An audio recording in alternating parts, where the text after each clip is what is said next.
नमस्कार माय YouTube family. तर सिडको लॉटरीची प्रतीक्षा करणाऱ्यांसाठी एक आनंदाची बातमी आहे, ती म्हणजे सिडको करून 22,000 घरांसाठी लॉटरी। तर काय आहे अपडेट, चला पाहूया सविस्तर माहिती।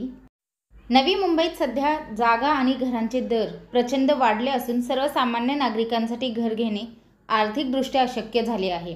साध्या 1 BHK घरांची किंमत कोट्यावधीवर गेली आहे, त्यामुळे सर्वसामान्यांचे लक्ष सिडकोच्या परवडणाऱ्या घरांकडे लागले आहे। सिडकोने जून महिन्याच्या अखेरीस तब्बल 22,000 घरांची लॉटरी जाहीर करण्याचा निर्णय घेतला आहे। आज बुधवारी होणाऱ्या संचालक मंडळाच्या बैठकीत या योजनेवर अंतिम निर्णय घेतला जाण्याची शक्यता आहे। यामध्ये मागील योजनेतील शिल्लक 16,000 घरेही समाविष्ट असणार आहेत। सिडकोने याआधी जाहीर केलेल्या 26,000 घरांच्या योजनेला अपेक्षित प्रतिसाद मिळाला नव्हता, मात्र 10,000 लाभार्थ्यांनी पहिला हप्ता भरला होता। ही बाब समाधानकारक मानली जात आहे। तर यंदाची जी सोडत असेल त्याच्यामध्ये वाशी, जुईनगर, खारघर, तळोजा आणि द्रोणागिरी या परिसरातील घरे समाविष्ट असतील।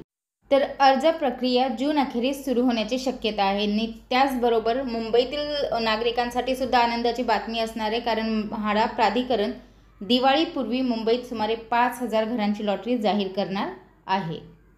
तर सिडको लॉटरीबद्दल हीच अपडेट मला आपल्यापर्यंत पोहोचवायची होती। व्हिडिओ पाहिल्याबद्दल धन्यवाद। आपल्या सर्वांचे आभार।